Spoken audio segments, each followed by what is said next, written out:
Hey everybody, welcome back to our channel. If you're getting the failed to initialize Direct3D error on your Windows 10 or 11, today we'll go step by step to fix it and get your games running smoothly again. So let's just dive right in and get started. Press Windows plus R for that, and there just type in dxdiag. Once you do so, hit enter and that should open up a window on your screen. So make sure your system shows DirectX 11 or higher under the display tab. You can go ahead and look out for this one right here. I have the 12 one, and that should work because most of the modern games require at least DirectX 11 to work it properly. So you can just go and do so. Apart from that, you can update your graphic drivers.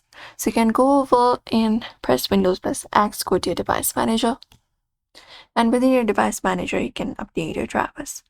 So go over to your display adapters, expand it up, find your driver, mine is NVIDIA, back click on it, select the option of the driver and update it.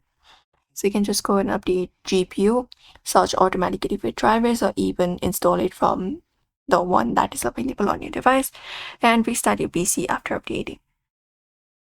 Or you can update your Windows. For that, go to your settings and go to Windows Update and make sure the Windows is up to date, so that your device can function properly. Apart from that, you can enable the Direct3D in the CPU control. So for that, what you may do is you can go over and search for NVIDIA control panel, hit enter. Depending upon your graphic drivers, you may open up your control panel, and from there you can go over to manage 3D settings. Within 3D settings, this screen opens up.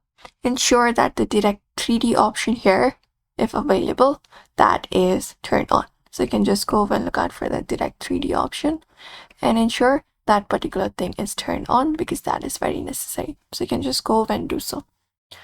Apart from that, what we can do is we can check game settings and reinstall the game.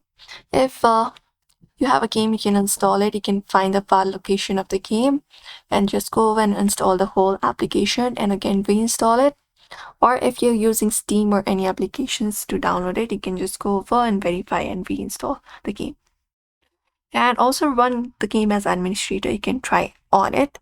Right click on the game, select the option of run as administrator and run it, because this ensures the game has the full access to system resources and Direct3D as well. And also check if the hardware compatibility is there or not, because if that's not there, the game should not work properly.